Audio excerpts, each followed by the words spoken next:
Column, an awesome manga-inspired comic that has a lot of action and humor and has a lot of really cool characters as well. So we're going to sit down with them today and talk to them about their comic. My name is Michael. I'm one of the co-founders of Book Publishing. I'm also joined today by the fellow co-founder as well. How's it going? My name's Matt. And today we're joined by Tim and Mike. Welcome, guys. Thank you for having us. Thanks for having us. You're welcome. I appreciate you sitting down to talk with us a little bit. Maybe let's start with a little bit of an introduction. And why don't you tell, for those who maybe don't know who you guys are, tell us a little about yourselves and what you guys do. You want me to do it? Okay. Yeah, well, head creator here. I'll put up. We're getting caught up on our headphones. Stepping on our own cords. That's cool. Yep. All right, there we go. We got it. My name is Tim Morris. This guy with me is Mike Moore. We are the basically creative people behind Rolling Productions. And most of you guys probably know us through our comic called Column that we ran an Indiegogo for last year. So it's been out since April, was it? It crossed over the year, so it was like end of 2018 to whatever. So, and that's about basically it's a upbeat kind of 80s action style take on a basically a future upcoming World War III between basically the Allies and what we're calling the Meta-National Transitory Pact, which is effectively the Axis. And it's kind of character-focused storytelling. One of the things that makes us really unique is we have an audio component that comes with the book. It's actually available for everybody on our YouTube channel. Oh, nice. And it has fully voiced characters and audio logs and some extra, like some skits and some backstory stuff, along with original music by Mike here. And that's just to kind of add to the immersion. So it's in addition to the basically graphic novel. So that's what we're at, and we're looking to get volume 2 out as soon as we can. Oh, that's excellent, man. And I agree. That's a really fun way to kind of dive more into the characters and the world and stuff, because it definitely seems like you guys are building a really unique world here with your characters. That's what we're trying to do. I got a quick question about the videos and the audio logs for it. Do you hire voice actors, or are these people that you know that are pretty good? No. We had auditions. We went through an agency for most of the people. We reached out, and no, we got professionals in this case because we were new. We wanted to be taken seriously, so we invested the time and money and what it took to get professionals, and we're pretty happy with what we got. That's pretty awesome. Good. Do you have any favorites or a couple of favorites that you really like to have working with? Pretty much all of them. I mean, we were big. I would say like the first half of this whole decade, we were, or I guess it's last decade now, whatever, of the 2010s. Yeah. We were big anime fans. Oh, excellent! Yeah, like that's actually where pretty much everyone how we knew about them. So like we knew where they were great talent going in, and we were really it was really cool to we did ask for kind of some specific people to audition in certain cases, and it's because we had heard so much of their work. We knew that they were actually really they were going to be able to match whatever character we needed. And we got a lot of auditions back. We actually got more people than we were able to cast. Oh, so maybe we'll see some more down the line, perhaps. We're hoping so. And cool, yeah. Everybody who auditioned for us was fantastic. So it wasn't out of one was better than the other choosing. It just was basically like really hard line decision on basically based on logistics and on we had like a little test audience that helped us decide basically to narrow it down who was playing what role. And we played it safe somewhat. We did we picked actors who, especially for the Americans, who have voiced characters that are kind of similar to the attitudes of ours. Really smart, yeah. So I guess a good example would be like Lexi's voice. She's kind of inspired by Musubi from the show Sekirei, and that's also she's voiced by Alexis Tipton. So that just happened to line up. A lot of tsundere angry characters, which are like is the opposite of how she is in real life. She's just one of the nicest people ever. But Kara's got like an attitude issue, and we're like, yeah, she does a pretty good scary angry, so it was good. That's funny. Yeah, and so on, and everybody we worked with, it was they just were a really good fit. So it's fun too because me and Matt are both anime fans, and so I bet it's really cool to not only be able to work with them, but to see them voicing your characters. As anime fans, that must be really really cool. Yeah, that was a little surreal at first. It was surreal just getting the auditions, and that was kind of like we had to kind of get over the starstruckness and get it more kind of like from a professional standpoint, because that was one of the hardest things. We had auditions from other known actors who were just phenomenal, and we'd love to work with them, but we just didn't have enough roles. So that's really tough to be like, we love all these people and we have to narrow it down, and we're just glad to be able to work with good talent. So no, that's really cool, man.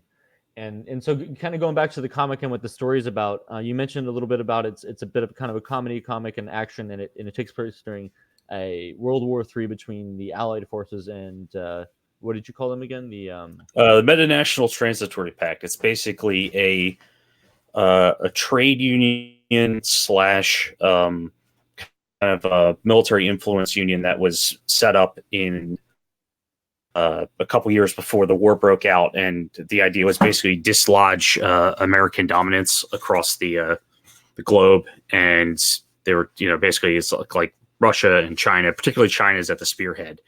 And things is kind of, the backstory is there's kind of a Cold War, and then it gets hot really fast.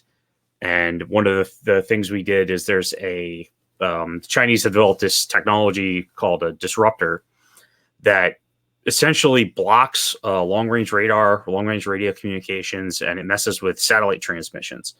Right now, the good guys don't know how it works, but basically what it did is it turned the high-tech battlefield into just a game of numbers, which obviously gives China a huge advantage, particularly because they knew they were going to be on the offense. So where the story picks up, basically the mainland of the U.S. has essentially Chinese invaders on it, and they need to dislodge them. So it's not a great situation. But. Definitely not. That's really cool. I like the premise. That's really interesting. And to set that up with a kind of a humorous story on top is kind of, I think, a unique way to do that.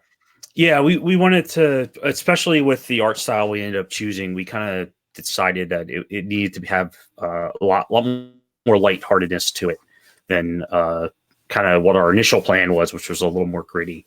But yeah, it's definitely a character focused story. You don't have to necessarily be into like military tech or even high sci-fi or anything like that to really kind of connect with the characters and get to know them. It's a story about the characters, and the setting is just, it's interesting, but that's not the entire purpose of it.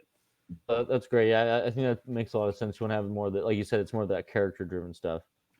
Yep. And now, for what kind of a role do you guys each play on the creative team? I am the author, character designer, and I directed some of the audio. Some of the other audio we hit out because of the distance, because they were in Texas, we outsourced the directing of. And I am, I guess, the primary writer. And Mike, I guess you can explain what you do. Oh yeah, Tim is he said I guess, but he is for sure the primary writer. He's it amazes me like how many different ideas, like for starting like universes from the ground up, he gets. Big ups to him. That whatever, I don't know. I was just bragging on him. I don't even know why I brought that up. But anyway, well, that's because he does that. I'm credited as the editor, so I helped with, well, of course, typos and stuff. I contributed like dumb jokes here and there. On track, because I will write too long, and Mike will just basically lay down the hammer and be like, "What the hell is this?"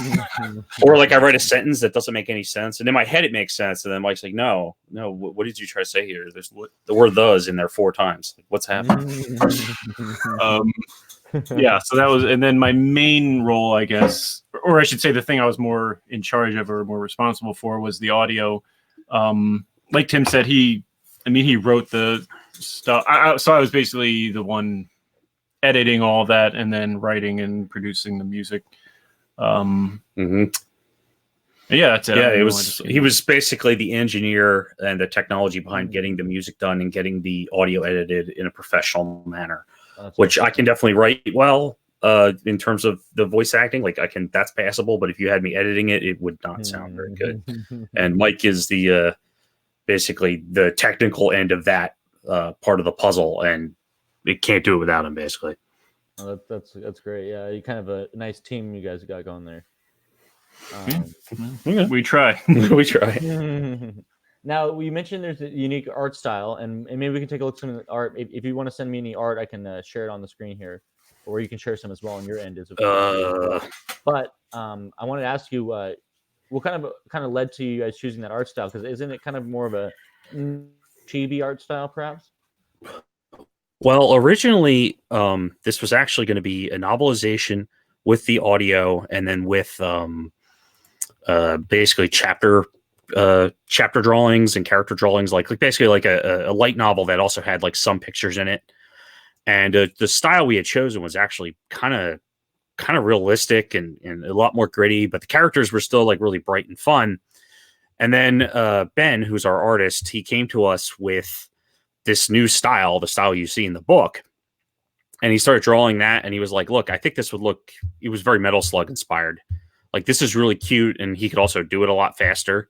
And we're like, all right. And then he said, basically, then he convinced us that, like, it probably should be a graphic novel, because that would seem to work best. And we kind of thought about it and went along with it and budgeted, and this is where we ended up. It evolved from something that was, basically kind of realistic looking to now this kind of cute Metal Slug. And that seemed to connect with, like we had shown the actors that and that got them really excited in working on the project, because they saw this kind of cute thing. And we thought that, connected better, and it allowed us to be a little more goofy. So that's what we ended up doing. Kind of plays in with your sense of humor, really. Yeah, definitely. That's awesome, man. I'm trying to send you some. Now, do you guys have any favorite characters from Column? That's tough. You guys have like a top one, if you had to narrow it down. I have favorite things about all of them, if that makes sense. I could totally see it. Yeah, it's fun because the designs are really great. I really love the designs. One of the guys, like, characters that caught my eye is the brown haired guy with kind of like a spiky looking hair and blue eyes. I don't know what his name is, but Jack. The expression is very. I love the expression that he has on that front cover there. He's definitely he's definitely one of the more relatable characters. Yeah. And I'm trying to send you pictures, and it is failing horribly. So bear with me. See if I can pull something up as well. But yeah, no, it definitely lends to an interesting art style, and I think it goes good. And so you guys kind of did, as you said, you did a graphic novel. So did you do separate issues at all, or did you just do it all at once? Well, essentially, the graphic novel is right now 3 fat issues. We had the idea of having the first novel be essentially 6 big ass ones combined. Oh, nice. And budget restrictions kind of limited us. We had to cut it in half. Yeah. But that will be basically when Volume 2 comes out. That's going to be essentially the second half of the North American arc, and then from that point on, depending on kind of what the fans want and how we're doing financially, we might do individual issues for the next arc, and then the next arc, and so on. And then kind of put out the volumes as more of basically like, here's a complete arc, and then here's the next volume. So we're open to changing things up. But yeah, it's basically it's over. I think was 100 pages or 98 pages. I'm trying to remember. Yeah, it's like 91 or something. Yeah, it's a pretty fat graphic novel, and it's not priced too much, and it's full color. So that's the other thing that's kind of big about it, is that we, despite it being manga style, we did go I'd full say compared color. to manga, that's compared to manga, at least.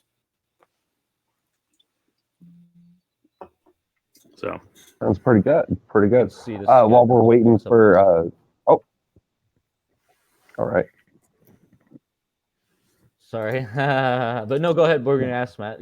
Feel free to. I was going to ask him, what were some of the inspirations or reference arts that you guys would look at while creating Column and the whole story of World War III and everything else like that? What was the inspiration? We had, we talked about it, and I kind of draw inspiration from every damn thing I've ever seen. It's kind of hard to be like, what's the one thing that drove it? Man, I'm trying to think. There's definitely a good amount of Metal Gear influence. The humor, particularly the dynamic between Jack and Hatch, is very Psych inspired. If you guys have ever seen that show, love Psych, dude. That's like one of my favorite shows. Well, I love that humor. Yeah, that was kind of what we did to drive Jack and Hatch's. That was kind of our take on that style of humor. That's funny, man. That's awesome. But it's actually kind of funny because like Jack and Hatch were actually just originally one character. Oh, really? Oh, and then we split them up because we decided we wanted to be able to tell two different types of arcs with these guys, like rather than just have the Jack who's more of a fish out of water and the other guy who's kind of the soldier type who's trying to make it. We split them into two different people, and it just ended up being a really good.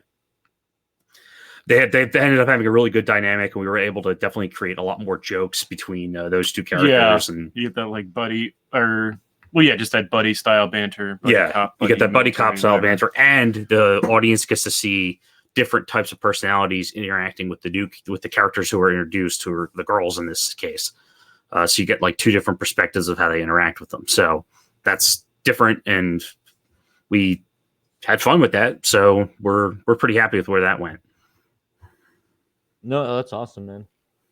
That's very awesome. And so we're seeing the cover here. Can you tell us who did the art for the cover in the interior book? Ben Harvey did all the art. The coloring on the cover in that case is actually Andava, who Doc3. I forget what his full Twitter handle is. You can look him up. It's not all his stuff is safe for work. In fact, most of it's not. But he's a fantastic artist, and the coloring work he did on the cover, it really, really pops. Oh, it sure does. Yeah, really nice attention to detail with it too. We've worked with Andava for a couple different of the propaganda. Actually, he was the one who did all the propaganda pinups for the Kickstarter that were the special ones, and his work's just amazing. So we're definitely happy to work with him. And I think the cover does a good job of demonstrating exactly what you're getting in for with the series as well. Yeah. It's kind of an action movie poster, but it's like cute and fun, and we hope it's sending the right message. We definitely don't want to mislead anybody in terms of like what they're getting into. Right, that makes sense. Yeah, totally. Like you this isn't necessarily like you said, a really dark and gritty action series that you're going to be getting into. There'll be stuff, but it's just, look at Lexi's smiling face and then tell me like if why would you write something super super gritty? It'd be terrible. So here we have some more art. So which characters is this? Is Lexi here? That's Lexi. Yep. Nice. Happy she is. I was gonna say she looks like she's a very fun character. Happy generally all around. Yeah, she's kind of quirky maybe. She's kind of the crowd favorite. We have a big cutout of her that we put at our convention booths because that gets a lot of attention. So she's definitely she's kind of the cover. I don't know, the cover girl, the poster girl for kind of the attitude of the series. We like Lexi. And who does the voice for this character? That's Alexis Tipton does the voice. Very nice. I'm trying to think what else she's been in. I'm so not caught up on like recent anime, so I wouldn't be able to tell somebody what she's been in recently. And anyone in the chat, let us know if you're familiar with some of her work. She's she's in not Hatsume in My Hero Academia. I think that's like the biggest thing new that she's in. Oh, that's dope. Yeah. My Hero Academia is good when they get a lot of opportunities for the Funimation voice actors. Yeah, it's one of those ones where there's like a really big wide ensemble cast. Yeah, and sometimes it's really good when you get a widespread of a show that's good. That's actually like really good because then you get to kind of hear everybody play different types of roles. Yeah, I really like that when you get to see that. Yeah. And then let's see who do we have next here coming up next on the list. I'm trying to think. Then we have the blonde girl here. Yes, that is Hunter, and Hunter is voiced by Colleen Clinkenbeard. Nice. She is the I'm sure commander. many people know Yes, her. yes, she's another My Hero. She's been in a lot of stuff. Yeah, she's in a ton of things. And Oh she's, yeah, since the early 2000s too, I believe. quite where she started. the extensive roles. She's been in a lot of shonen stuff like One Piece, Fairy Tale. Oh yeah, I always forget about One Piece, but yeah, it's Mhm. because it's such a different voice, the Luffy voice from kind of what she ends up playing in other stuff. Yeah, So that's funny, right? yeah, Luffy is the captain of the ship and the commander of the That's tank. pretty So amazing. yeah, hadn't really made that connection, but they're definitely completely different. You probably wouldn't know that they were voiced by the same person. So yeah, it's pretty amazing. A lot of these voice actors, how different and wide a range that they can get with the voices. yeah, Cool. that and then also like a lot of them are really good actors. So like the types of yeah. characters they voice can be all over the place. You know, like sometimes yeah. they're the villain, sometimes they're good, sometimes they're a little kid. You just don't know, you know, until you've heard like a really large amount of their work, and then even then, they still trick my ear a lot. Where I'm like, I think it's this person, and I'm completely wrong. Right? Yeah. Yeah, that's true. You kind of really have to listen closely a lot of times to hear the differences. Mm-hmm. Well, that's cool. That's really another fun one. And then we have another image of Lexi, and then we also have Alexi's. I believe this was Jack. You said his name was, if I'm not mistaken. I don't see what you're looking at. I literally just went into a folder. Oh, yeah, that's Jack. Yep. Nice. I was just choosing random images from this folder I had. I guess I can send you more. Yeah, that's Lexi and Jack, and they have. Are these panels? Is this a panel here from the comic then? Yeah. I'm sending you panels. Oh, nice. These are the panels without dialogue and stuff. Dialogue. Nice. Well, you had a carrot and hash. I love the expression there too. That's such a it's like so fun. Yeah. He did a good job of that. Yeah, he did. That's maybe more of a manga kind of thing. He would do like these exaggerated expressions, which. But I mean, yeah, I think it's fun. I think it works better. In fact, the expressions one of the things you kind of have to get used to with comic writing versus screenwriting. Screenwriting, you almost always have to cover what's going on with some sort of dialogue, unless it's like a punchline or something. But in his case, there's a number of lines that in manga's case or comics case, there's a number of lines I just straight up cut because the character's facial expression pretty much says everything it needs to be said. So yeah. That's a good thing, but that's something tough to get used to, and that's kind of during the editing process you have to cut a lot of what you wrote. True. Yeah, I had to kind of get used to that as well as a comic writer myself, and kind of having to be like, oh well, a lot of this actually can be cut. Some of it's redundant, some of it doesn't need to be here, and so it is nice when you can kind of work with the artist to have them help you out and be like, in this situation, like you said, with the expression. Yeah, definitely. Ben, I mean, there were a few things I had to have him like go back and change. But a lot of the stuff, like a lot of the edits, it was like, well, he drew the scene this way, and the dialogue doesn't quite fit. But I like the way but the scene conveys what I'm trying to say. So then I just went back and edited it to go the other way. So it's definitely collaborative in that sense. Oh, that's cool. Yeah, well, that's awesome. So I believe you guys have done are familiar with crowdfunding before. You guys have done some stuff with crowdfunding. Is that right?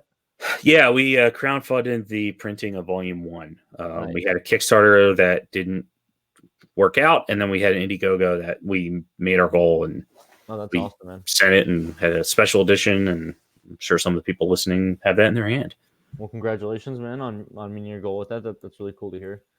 Thank you.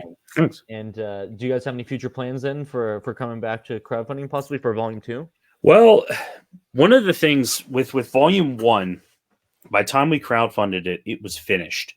We had all the art done. Everything was done. It just was the printing that needed to be paid for. Volume 2, the writing's done. The audio component, it's not fully edited, but in terms of video is done. But we haven't had the funds on hand to pay our artist.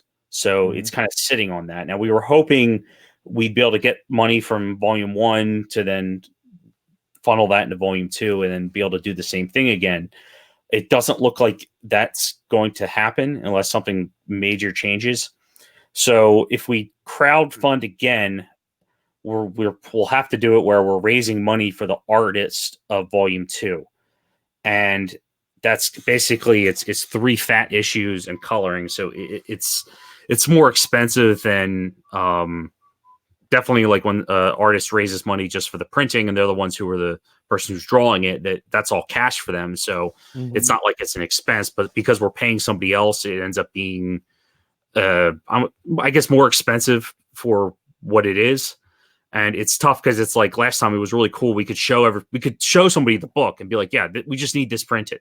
And that was a really big selling point. And we delivered within a very short amount of time. We beat our expected delivery date. We beat a lot of people by like over a year. So we had some pretty happy customers in that sense, but we can't do that again if we don't have the money to pay the artist beforehand. Well, here's what I would recommend, honestly. Okay. Because obviously you guys have done one campaign and put a book out, and it's been well received. So you guys already earned the trust, and now that you have the trust, I think what you could do is you could commission maybe a small handful of pages as previews, and use that just to say once the crowdfunding is done, we'll produce the rest of the pages.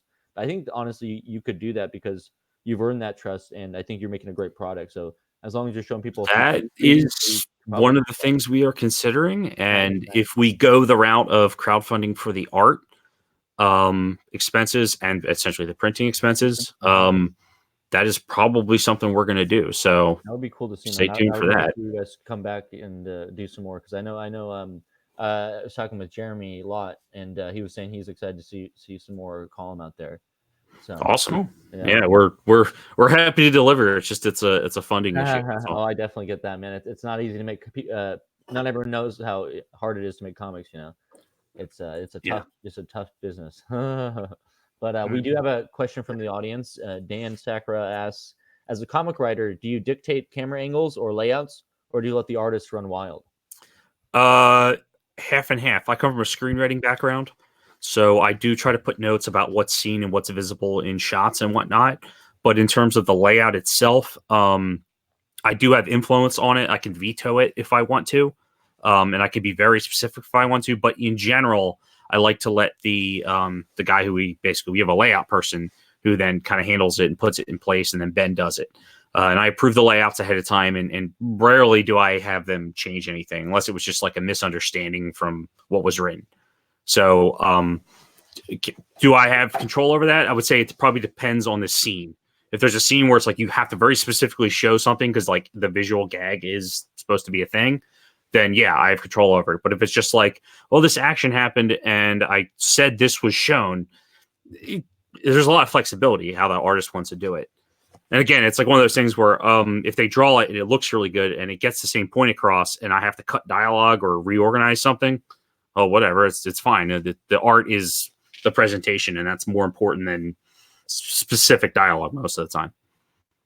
No, that makes a lot of sense. Yeah, kind of more flexible that way. It sounds like maybe.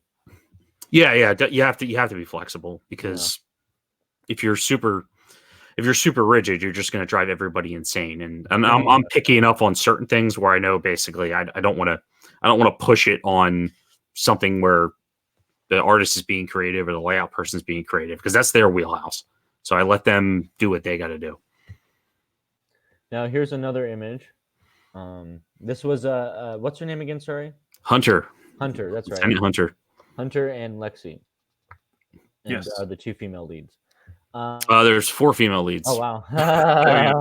They're the 2 that we've actually bothered sending pictures. So yeah, I don't know. Have I sent? Let me see if I can send something with the other 2 in it. This is a good one too. I like this one. This panel. The colors. The colors again are they work well together. Yeah, so our colorist. Art?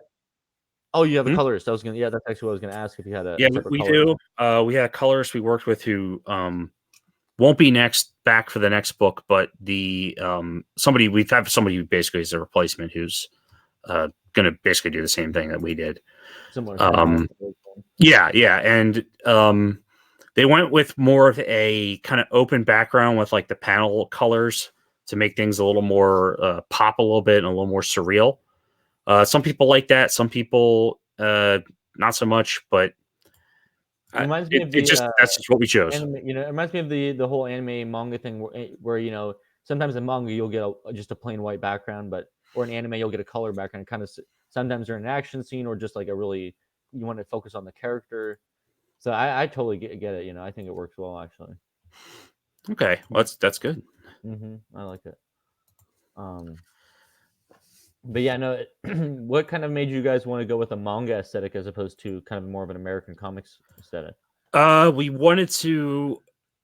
We kind of knew that's where the market kind of was heading, and we're also anime manga fans, so it was definitely in our wheelhouse. The characters are a lot more bombastic, and we just thought the art style was kind of more universal and cute, and definitely would be more appropriate for like a manga. So that's just.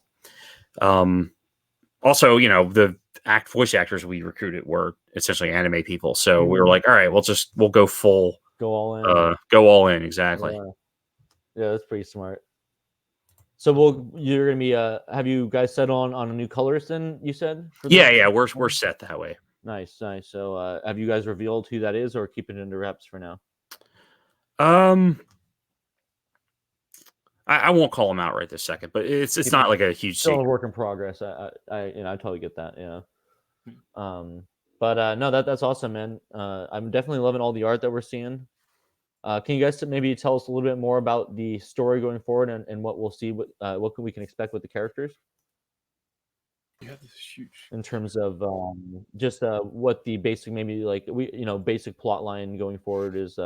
What are their goals, for example? Well, every character, the goal, the macro goal is basically they're part of a tank unit that is searching out to find this disruptor device. They're going to be heading into Europe to go hunt this thing down. They have basically secret intelligence, and they're going to be doing something as basically a double tank battalion to move their way into to get that done, to destroy that thing, and hopefully, help win the war. But that's not really what the character's individual personal goals are about. Each character has, and if you get into the audio logs, you start to hear kind of more of their backstory about what really drives them. I'm trying to think without like spoiling what's happening. Like Patch basically went to officer training and he couldn't complete it because he has really bad asthma. So he is kind of stuck in limbo and he wants to prove himself. Jack is bored, but he's kind of indecisive and he's really seeking adventure, but he doesn't necessarily want to commit to anything. So he's kind of in the middle. Kara has basically put it. She's soured on the world. She's very black-pilled, as they say, and she's basically has taken up the war personally, and that's the way she's dealing with her basically internal issues she's having. Lexi is Kara's best friend, and she just wants to do the right thing, and she's also looking out for Kara. Millie has really kind of sad backstory, which we'll get into more later, and you can get a piece of that in her audio log.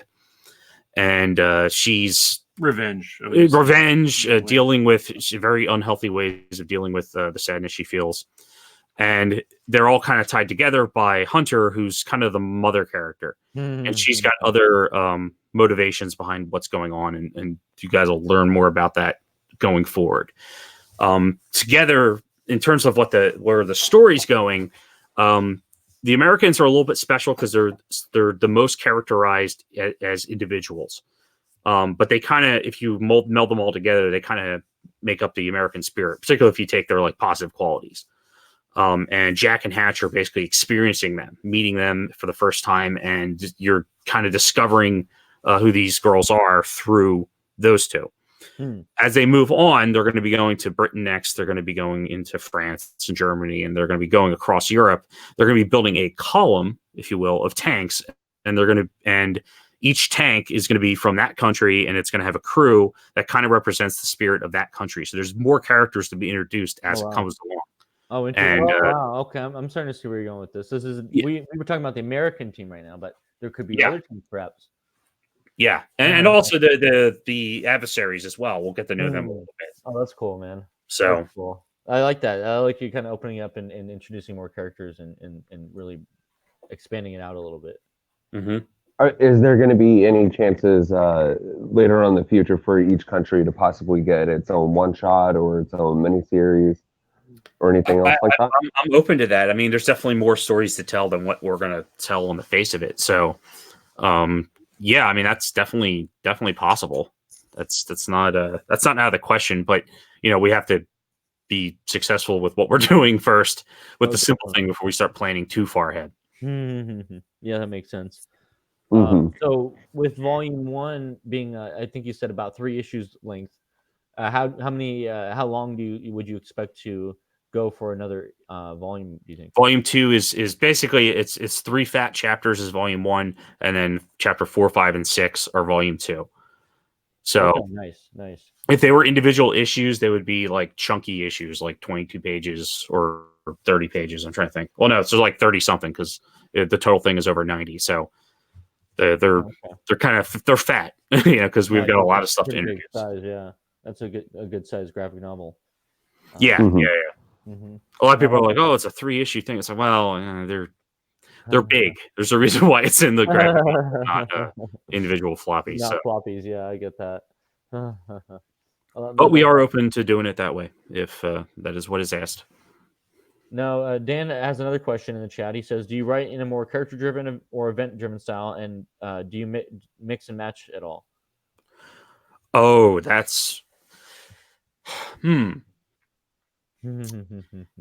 going to say event-driven with a caveat, because things need to happen. But the reason why things happen in terms of events are because the characters will react to it in interesting ways, to the point where the audience can learn something about the characters involved with the event as it happens. So is it character driven in the macro? Yes. But is it necessarily how I write? I usually got to get the people from point A to point B to tell the story. So it's a matter of kind of finding the right pieces to put in place, creating the right narrative tension and whatnot. And some things, like certain characters deal with really well, other things characters don't. And it's just about kind of like, what can we throw at the cast to show the audience who these people are? So that's kind of how it is. It's a puzzle, and there's really no right way to do it, but you just kind of feel it. And that comes from knowing the characters really well. Interesting, yeah. And do you guys have any kind of character Bibles or any kind of documents that you guys keep around or anything? Yeah, we have like a Google Doc that's got like the wall of text and all that. and the planning, the arcs, where the arcs are probably going, and backstory things that haven't been listed. I mean, you always overwrite for the background, because then if you don't know what to do, then you have something to fall back on. Oh, that's pretty smart, yeah. Kind of gives you more room to work with the characters and to find new plots and things like that. Yeah, I mean, if the characters aren't interesting and fun, then like, why are you telling the story? Like, true. Like I would write like a Starship Troopers novel where it's like more about the macro of what's happening rather than a character-driven story. If you don't have interesting characters, so interesting. So you definitely tend to lean more towards the character-driven side.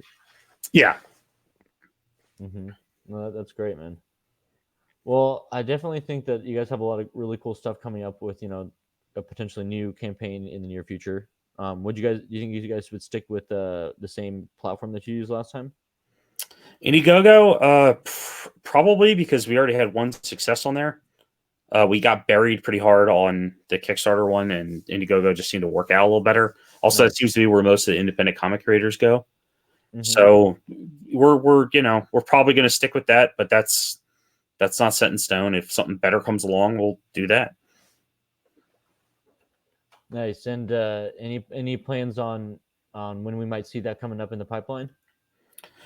Ooh, we're hoping sooner than later. We got a convention at the beginning of February. We're going to try to move some books there and kind of get a better finger on the pulse of kind of what's happening. We're hitting 2020. We're trying basically to regroup and figure out what we need to do to get it next. If we can take some money and get some previews out and then try to do a Kickstarter for Volume 2, we'll do that. If we need to switch, I want to say platforms, what would it be? Switch formats and basically go to a publisher who's interested in putting out the individual issues.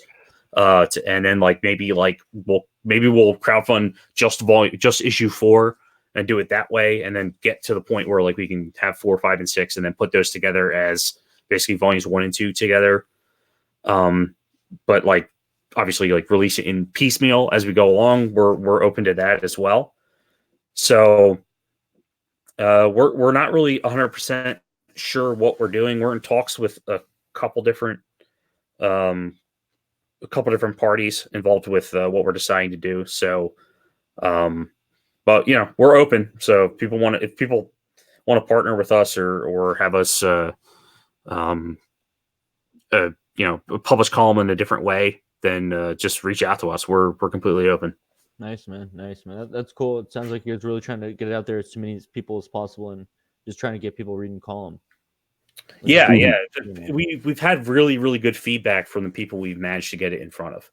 That's probably the best feeling in the world is when someone came to us at it was either New York or I think it might have even happened at both conventions, where they came up to us and they weren't interested in buying the book because they already owned the book and they just were raving about how they loved it.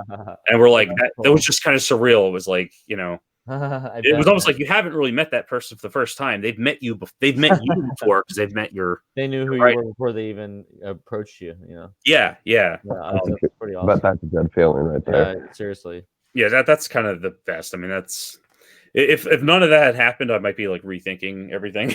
But we got a lot of encouragement. So even though we aren't doing as well as we would hope, we got encouragement from the people who bought the book and really enjoyed it and came back to support us later by getting posters and stuff. That we know something's there, and we know we just have to get it in front of enough people, and we'll be able to build a fan base. So, and so, are there any other projects that you guys are working on in the meantime? Anything else you guys have maybe that you guys got working on?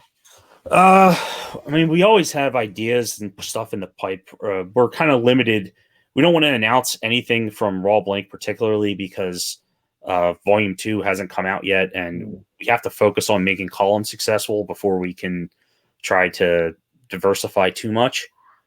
Personally, I am doing some work for the Mythoverse guys. Oh, nice. But that's way down the pipe.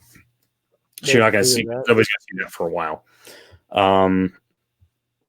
I mean, I do game. I'm working on some board game style tabletop things, and that's just me working on the side. I don't know if that'll go anywhere because I don't have a lot of connections. But that's me. I mean, I don't know if that'll be, if we ever release that'll be through us, or we'll just be on as designers or something. I'm Mike. Are you working on anything? Nope. So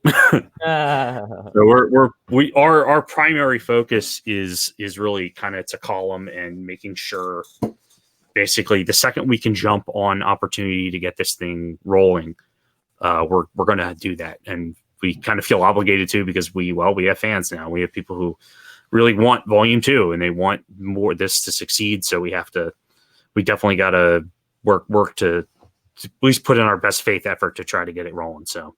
No, yeah, I totally get that, man. Mm-hmm. Yeah. That's understandable. For what would you guys, do you have any tips for, you could say, new creators or even existing creators looking to improve themselves or try to get better or start from going from art to writing or even vice versa with looking into writing to art? I would say hire somebody if you suck, because I suck. So I hired. I don't know if that's really advice or more of just like I don't have the skill to do that. I think if I was inclined and I had like decent skill, but it wasn't on par yet, I could work to get it done and maybe do some short stuff. But I'm so far behind. By the time I make anything presentable, it just wouldn't be worth it. So that's just me. But I'm not saying if somebody is actually like, they want to do art and they want to do the writing. Well, especially if you're young, like if you're in high school and you or really want to do the writing or you want to do the art and you're not good at the other skill, that is the time to start working on either or of that skill. I probably should have taken more art stuff when I was younger. I didn't know I would end up here. I didn't know I'd end up doing graphic novels. But if I had known that, I would have definitely worked on my art so I could at least do better concepts and maybe I'm not the main artist, but I can definitely do like the layouts and stuff like that. Like there's something to having a piece of the other skill that you don't have. And for me, I can do some graphic design. I can do some, obviously I can do audio directing, and there's other skills I bring to the table, but it definitely would be helpful if I could actually draw competently, which I can't. So I would say if you're really young, it might be painful. You might not be interested in being an artist, but try to learn it because nobody's going to be there when you absolutely need an artist.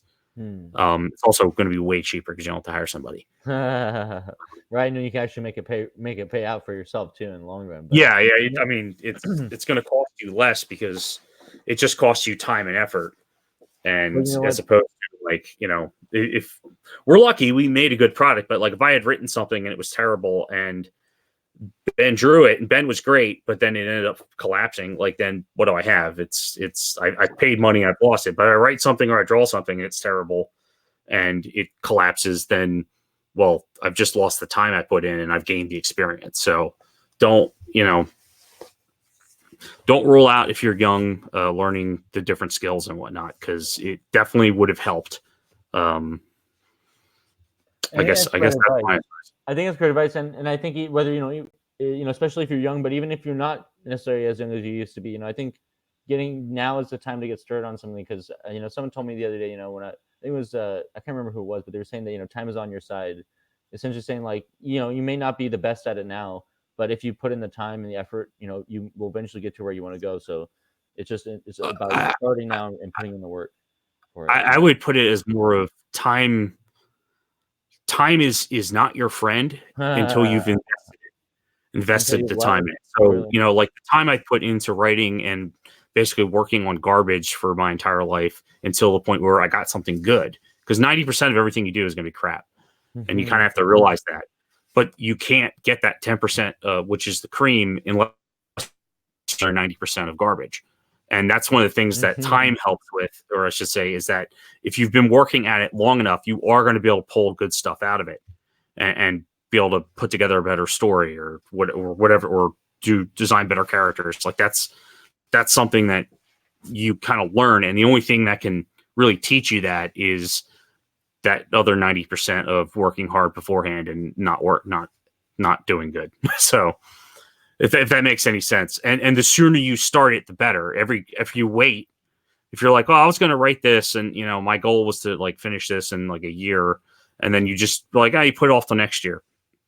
Well, now you've just, delayed all the hardship you're going to have, because it's one thing to be in your 20s and make something that's not good and fails. But like, imagine if you're in your 30s, well, then now it's tougher. And then, you don't want to be in your 40s. But I'm not saying like if you are older, you have to start right away, because the hard part of basically producing something that's quality is going to be that first 90%. And the sooner you put in the time, the better. Right. You can't get to that last 10% and start making some other stuff unless you get, like you said, unless you get through some of the other stuff. And maybe you will have a hit. Some people have, hits on their first try, but you're probably, most people have to stumble a little bit before they get there. So yeah. I mean, that happens to. I mean, that all happens to authors and writers historically, where they write that one thing that took off, and all their stuff beforehand had been overlooked, and now it's a classic. Exactly. Yeah, that, like you said, the 10-year overnight success kind of thing. Yeah, it's. I mean, yeah, I'm sure there's some people, but like I'm not one of those people. So, and if you're listening to this, you're probably not one of those people either. So just suck it up and put in the time. Not many there, unfortunately. But yeah, but I totally get that. That is great advice, man. And you know, Dan says, "I was gonna is the enemy of accomplishment." That's also a great point. Yeah, Now, it's better saying I failed at than I didn't attempt. Definitely, So. yeah, no, I definitely agree. Now we also have another question in the chat. For this one from Forrester Comics, he says, "Do you find online or conventions to be a more lucrative sales outlet?" Conventions by far in our case. Interesting. It's really tough to get people to buy digitally online unless you have like a large marketing budget and a publisher who's like super pushing you. Mm-hmm. For instance, we've been on Comixology, and we've made any sale there since basically the middle of last year. And anything out of them, who the hell's going to find us? But in terms of conventions, you know, we've gone to a couple of conventions where we sold like 50 something books a piece. And that's definitely the better. It's definitely a lot easier to make the sale when you're the guy who's like, oh, I'm the creator and this and this and this is it. And then they can ask questions as opposed to they go on Comixology and they just are like basically judging it by the cover because there's so many options. They don't have any personal connection to it, whether they want to buy it and read it or not. So I would definitely say in person is the better way to go. Well, it depends what your plan and what connections you have. Let's just say if you have a method or like some way of a good, reliable way of like online outreach, you should probably try both. Obviously. Yeah. Don't stop that from attempting online. But in terms of like what worked for us, we definitely are doing better at conventions than we are online. That's by far. I think that makes sense, man. And I had a question though. Have you guys ever thought about setting up some sort of online storefront, or is there any way to be able to? I've actually been looking at that. I wanted to set one up at the end of December, and it just didn't end up. Though I don't think our website was capable of it, and I'm working with my brother-in-law. He's kind of busy though. But we were going to take a look at the website and see if we could set up a store to sell stuff. But it would be posters and then our one book. So that kind of makes it a little tough. Because it's like we have essentially one product and then paraphernalia for that product. But that probably would be helpful. It would definitely be a lot of time because then we have to handle shipping and all that other stuff. So it's something I'm looking into, but I haven't found a way to do it that is satisfactory yet, if that makes any sense. No, yeah, that makes sense. You want to make sure if you're going to do it, you're going to do it right. Yeah. And I think one of the other problems is that like our prices, we'll sign it. But like we can't match the Amazon retail price that you can get our book for. Oh, really? Interesting. So like, it's going to be $25 to get the book, but if you go on Amazon, you'll be able to get it for at most 20. Okay. So it's like we have to sweeten the deal. We got to add stickers and that's cost up front. So we're still looking into the best way to do that to make it actually worth somebody's time to order from our own independent website, if that makes any sense. No, yeah, I think that's a good way to do it.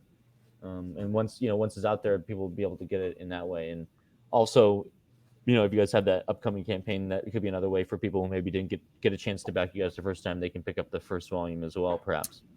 That is not a bad idea, actually. Nice. I'm looking at the boxes of it, and I'm like, maybe that right? would. Yeah, I think that was pretty smart. Yeah, nice incentive and help boost the goal. And I think it could be all around a great way to do that. So you guys mentioned you've been to a couple conventions then. So do you guys have any upcoming conventions that you guys are going to maybe go to this year? Yes. ZoloCon in Bucks County, PA. Nice. It's like around the corner from us. Oh, that's awesome. We're going to be there February 8th. Is that in Bucks County? Is it Bucks? It's like 4 miles away from us. Yeah, I know, but that's County Line Road. So that's Bucks County. Nice. Oh, yeah. Bucks, Pennsylvania. I don't know why I thought that was further away. I did a little Google search here for it. Yeah, I literally had the sheet in front of me, and I don't know what happened. It's in like the Philadelphia suburbs, just to give you a... So anybody in that general area, it'd be awesome. Right, you're PA based, right? Yeah, we are PA based. Nice. It's actually at a really, really cool venue. It's an old U.S. Air Force centrifuge. Oh wow. For like you know the thing in the movies and like the cartoons where they get on in this little pod and then arm spins it around really Oh fast. yeah. But that's a real thing, and that's the people get used to G's and whatnot. And the Air Force used to have one here, and Oh wow. that facility's been since abandoned, but now they've renovated it, and it's just like a really cool sci-fi. It kind of looks like you're in the middle of like a flying saucer when you walk in. So That's funny, man. That sounds like it'll be a fun convention. That should be good. yeah, definitely. If you're in the area, I don't think it's. I don't know what the admission price is. I don't remember it being very high. Let's see information. No, it's up. Oh, okay. Children $5. Oh, And I don't know. something else. It's not that expensive, but it's if you guys are in the area, if someone's in the area, definitely come check it out and say hi to us. So That's great, man. And as we start wrapping up here towards the end of our time, I wanted to ask you guys, what can people look forward to for the future of Column?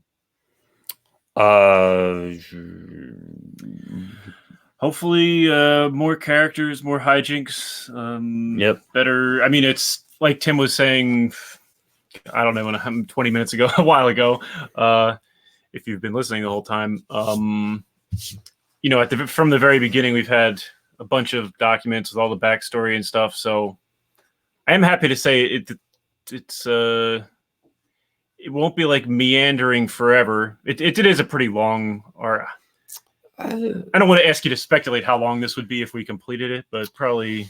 We essentially have 2 macro arcs planned. The first is Europe. The second, they're going to be moving on from Europe. But there's going to be a good amount of characters and characterization, and yeah, I guess I was just saying it's some franchise in whatever media, TV, other doesn't have to just be comics or manga, but sometimes series can. Like they're good, and then they keep going on for a long time, and maybe you get the sense like the things are just meandering. Or like what's filler? I'm hopeful, or I'm confident rather that that Tim's not one to do that, and or at least that bothers me. There is an end point to what's going on with this, so it's not. Although it's not for a while, but yeah, it's not for a while. But it's not completely open ended. Right, so. Right, exactly, yeah. Oh, that's great, man. And one final question: what would you like to say to all your fans out there? Thank you. Yeah, I would say thanks for giving us a chance. Yeah. Hopefully we can. Speaking of doing conventions, hopefully we'll see you in person sometime if we never have. Or yeah, we met a good amount of people at these conventions. We had somebody in Miami who bought the book, and then we saw them again in New York City. It was like, what? Oh, like wow. So and cool. the people who we've gotten to know are just we love our fans, and we love we're just thrilled that they like what we've made. So that's excellent, man. That's really nice.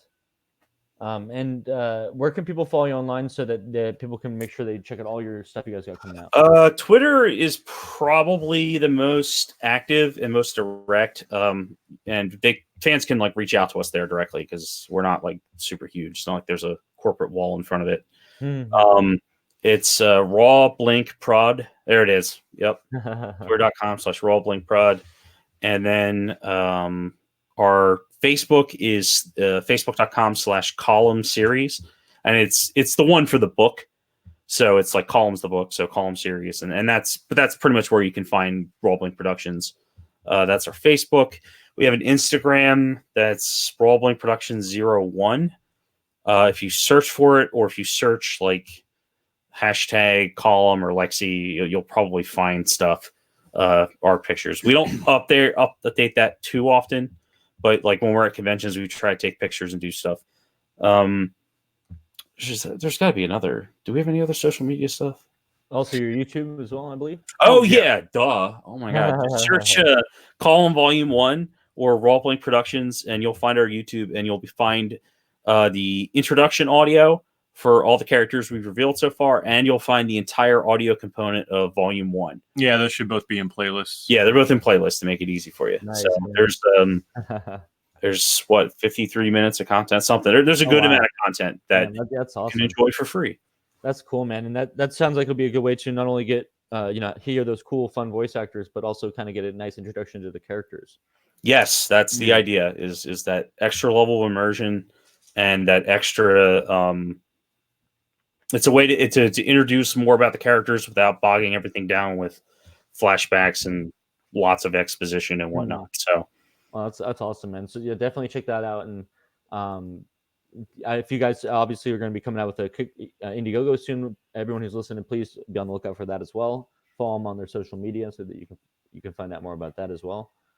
And I'm super excited about it. I just love the art style you guys do and your humor and everything you guys got going on. It's just such a fun story, and I think I haven't ever seen anything quite like it, especially in the indie comics community. So I'm super excited to see what you guys do. That's great. That's great to hear. We're definitely different. We're coming from a different perspective. I mean, we're not industry vets or anything, so it's we were hoping to deliver something different. We're glad that it came off that way.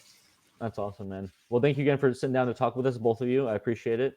And you guys have a great night. And thanks for everyone who watched us in the chat. Go check out their links and everything. And we'll see you guys next time. You guys have a great night. Take care, everyone. Good night.